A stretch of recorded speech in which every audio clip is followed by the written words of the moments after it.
boqolaal dhalinyaro Soomaaliya ayaa sanad walba ku dhinta saxaraha waqooyiga Afrika ee waddanka Liibiya iyagoo doonaya inay helaan nolol wanaagsan. Inta badan dhalinyarta safarka midaamada ah ugu boqolaya qaaradda Yurub waxay sabab uga dhigaan shaqo la'aan ka haysata dhulkooda.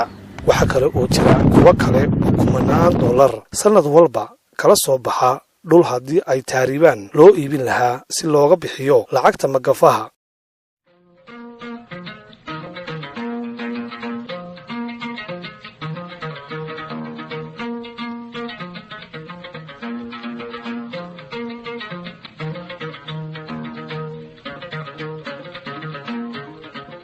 hase yeeshee Mawlid Nuur oo ku nool duleedka dhanka galbeed ee magaalada Gabiley waxa uu bil walba $1,000 kala soo baxaa dhul qiyaas ahaantii gaaraya 60 mitir oo isku weera.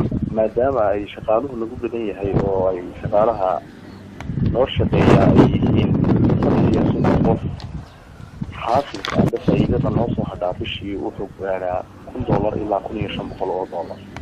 inkastoo mararka qaar ay jiraan in ay waxyaalo dheeraad oo aan soo saarno oo haddii uu suuq noo helo ay lacagtu inta ka badato haddana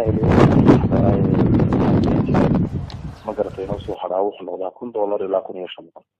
inkasta oo ay Somaliland iyo Soomaaliya iyo inta badan deegaanada Soomaalida ee geeska Afrika la soo degto raashin iyo waxyaabo kale ee ay u baahan yihiin sida malabka, haddana Mawlid malab ayuu u dhoofiyaa wadamada dunida qaarkood. meelo badan baan geeyaa suuqa badan ugu badan ee geeyaa carabuhu u badan yahay Sacuudiga oo kale, Kuwait oo kale, waxaan geeyaa Dubai oo kale, Imaaraadka, marka Djibouti oo kale waan geeyaa.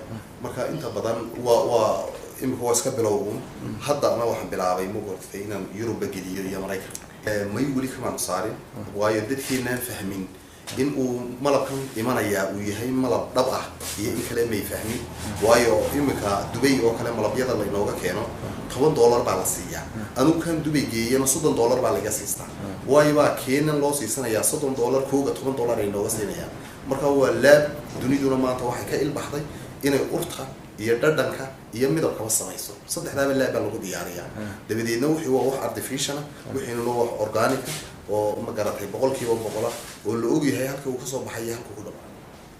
habkan cusub ee kaabista wax soo saarka Mawlid uma tegin wax dugsiya ama iskuul ah balse waxa uu ka dhaxlay qoyskooda waanu sii ballaariyay.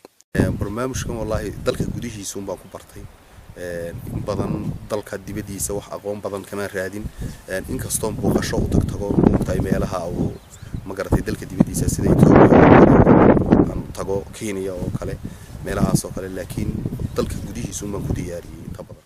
qiyaastii 100,000 oo hektar ayaa dhulka Soomaalida sida Mawlid oo kale magafa la'aan looga sameyn karaa ama loogala soo bixi karaa lacag qadarkeedu gaaraya $1,000 haddii hogaamiyayaasha dalalka Soomaalidu garashadeeda iyo qorshaheega la yimaadaan. taasina waxay badbaadin kartaa boqolaalkii ku dhintay iyo kuwa qarka u saaran in ay ku dhintaan.